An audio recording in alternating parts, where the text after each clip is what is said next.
Hello, it's me again, Miss Fedora.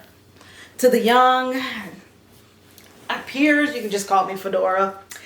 I'm back because, as you read the title, I love children, but I've loved children as long as I can, not as long as I can remember, but about the 6th grade. I started taking interest in children, even though as a child I looked at kids as something I was supposed to be involved with. God has gifted me to not only be a teacher, but to specialize in teaching children, and I've enjoyed it, all of it. Well, not all of it, because they can be, but a small little disclaimer: I don't have on a bra. I didn't feel like putting one on. Just deal with it. But hopefully I'll keep it kind of, So if I do get up a little bit and you see a nip, you were warned. But it's not like, my titties is like Shaka Zulu's witch doctor. Do y'all remember her titties? Them was the worst titties I've ever seen that Hollywood has ever put out. If you don't know what I'm talking about, go to the movie Shaka Zulu. It was like a little mini series. And her titties are going to make you ask, is it possible for a woman's titties to dehydrate while she's alive? They look mighty bad. Okay, so that's not what's swinging over here. But I'm at home. I done took that bra off, and it ain't coming back on. But I wanted to come on here and run my mouth, so I said I'm gonna keep it kind of low. But want to show you my Flash Gordon t-shirt. I don't know why, whatever. Anyway, children, I love them. And I've been gifted. I'm very gifted working with them. And don't get offended by me saying very gifted. Gifted, when I say gifted, I'm saying God has given me something. You can't claim a gift as your own. And it's a God-given gift to work with children. I'm gifted in a lot of things, but that's definitely one that probably the earliest thing that I recognized about myself is my love of working with children. I love them. I do. And I see them. They tickle me. Kids are hilarious with the way that they are. And what I know about them and learn about them evolves over time. And I'm in my 50s now. I'm 51. And I'm different than when I was in my 40s and 30s and 20s about children. My love for them continues to grow. But kids, the Bible says in Psalms, I really should put down, and I'll find the verse and put it down below in descriptions. Lord, let me remember.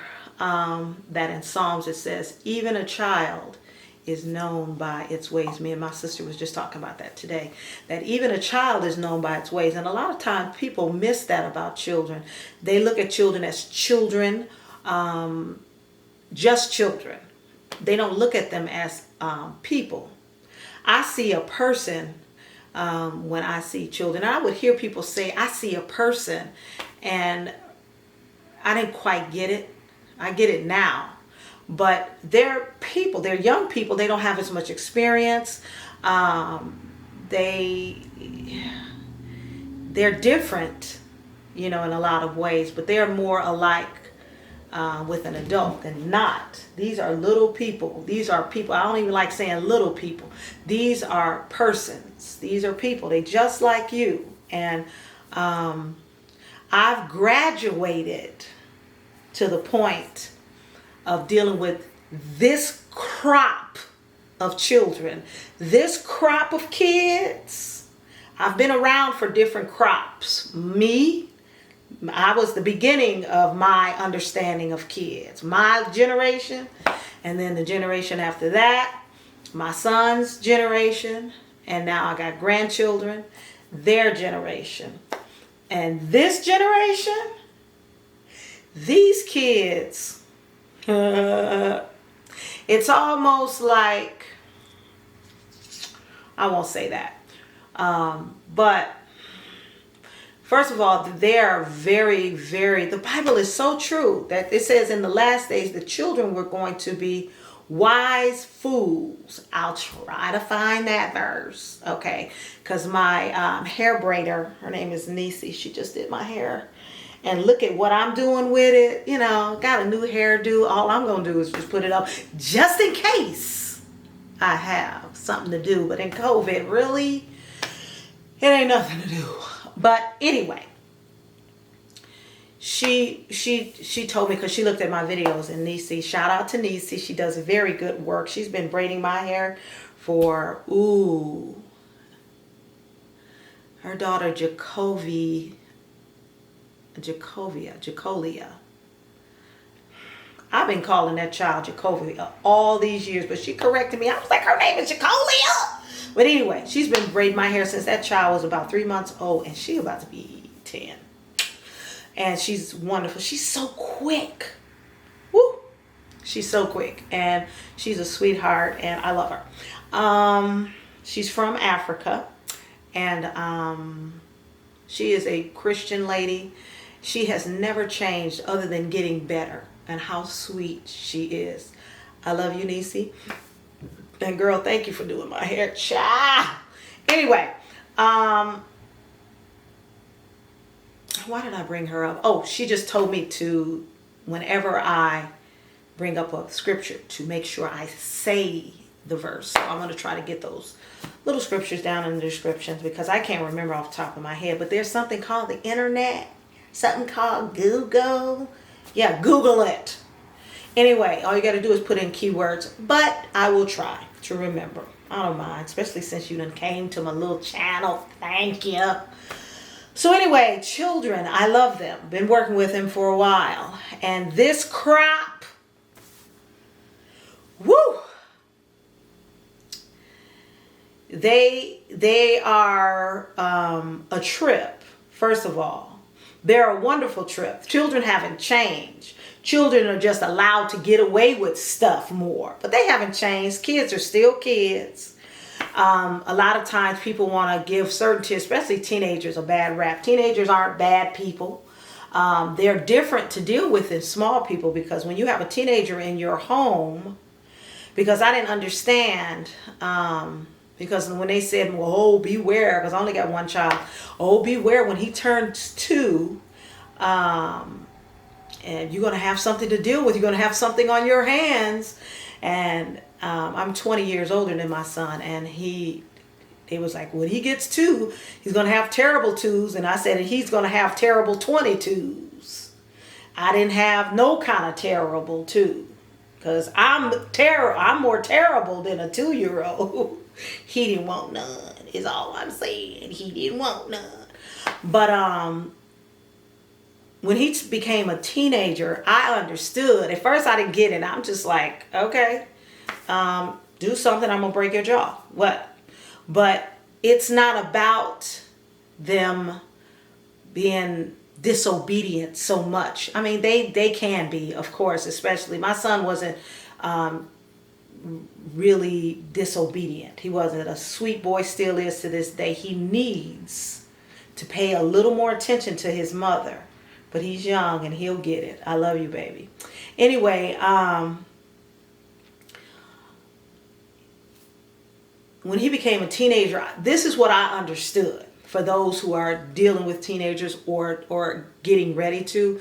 A teenager is the closest thing to an adult living in your house. And if you ever have people living with you, you know it's hard to have an adult live with you, because you can't tell them to sit down and shut up. Yeah, they have to live under the authority of your home, but you can't tell them to shut up. You know, these are adults.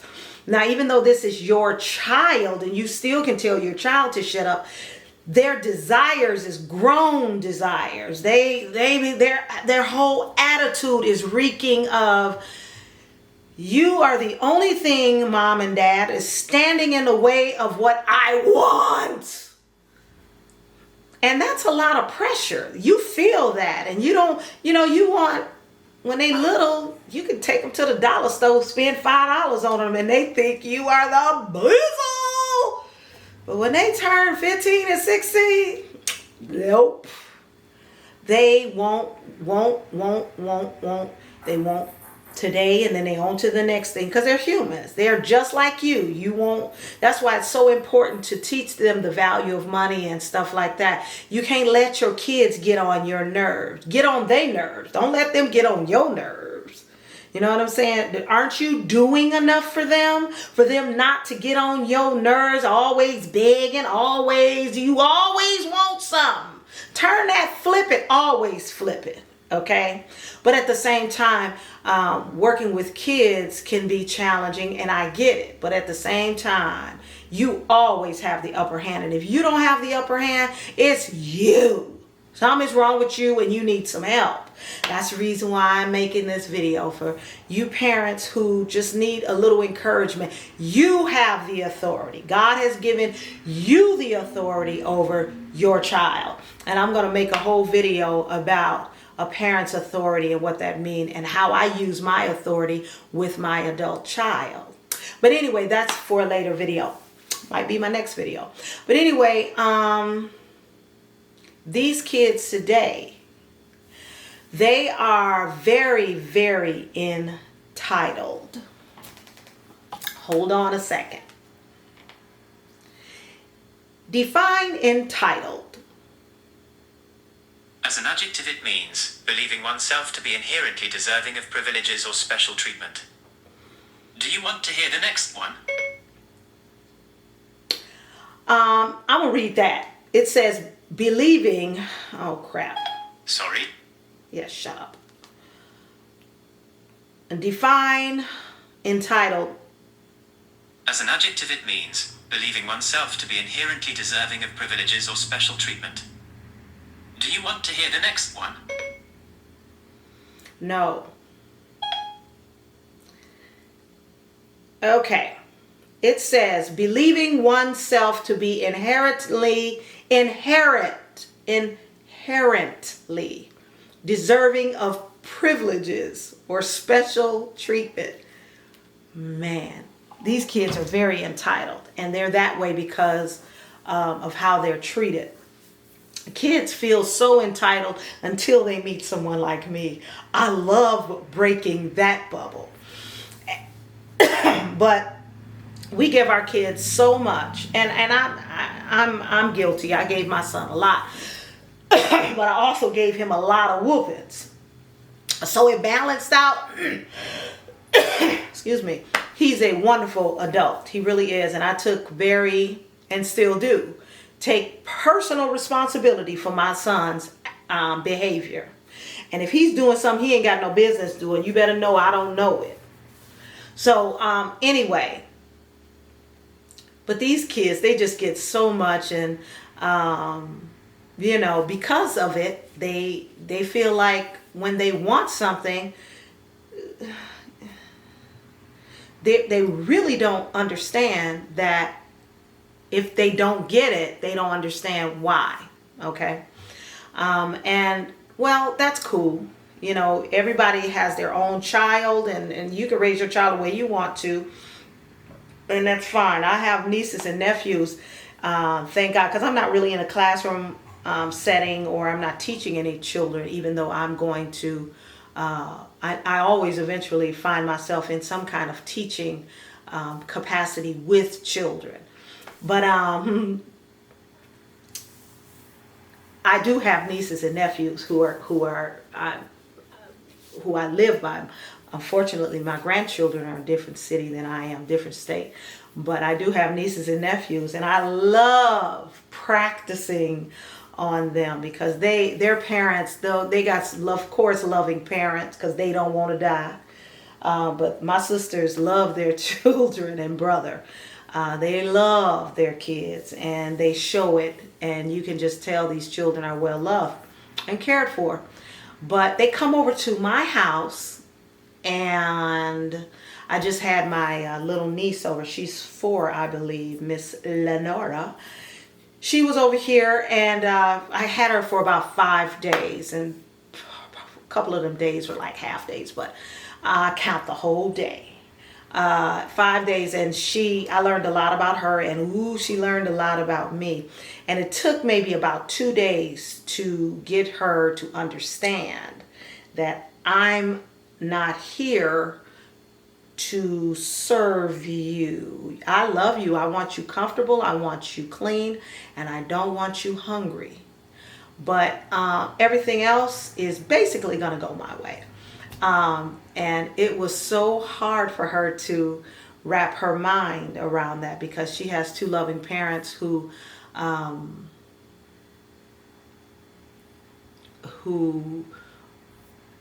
you know, she's in an environment. She's an only child. She's in an environment where, you know, she has 2 parents at her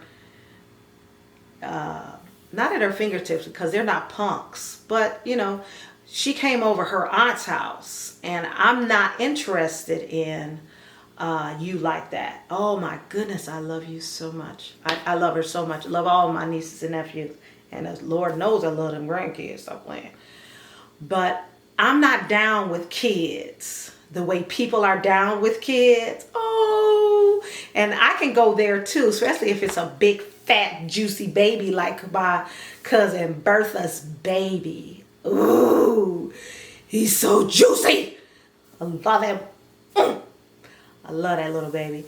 I wish I could have him around me. But anyway, so I can go there with the goo goo and the gaga. And even if they're teenagers, I just love kids, and I just think they're so cute. But they're people, and they want their way, and they will drive you into the ground getting their way. They have no off button. You have to be the off button. You have to know with your child or with your niece or nephew, your family member, if it's a child, you have to know when to say, no, we're not doing that. So, I love children, but I love me too. You know what I'm saying? And yeah, it's okay for you to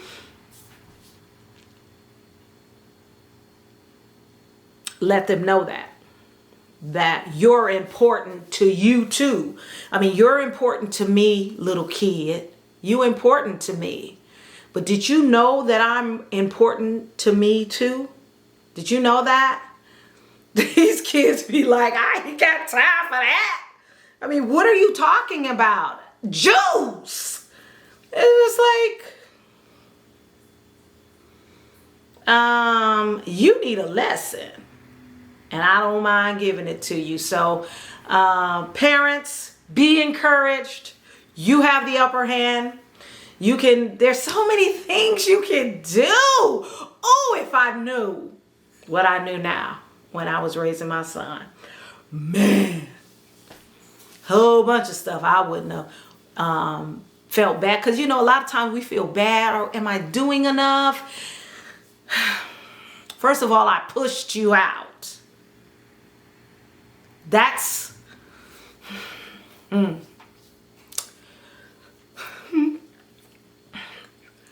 been over 30 years, and I could still cry about that.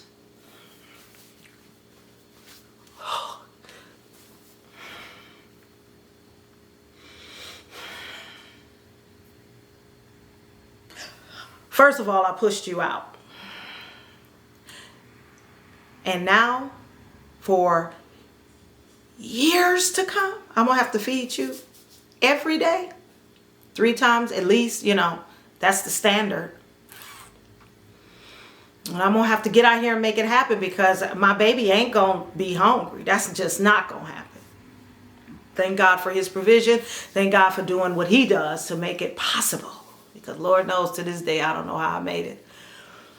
But I did. And it wasn't easy. But it was worth it. Because he's worth it. He's worth it.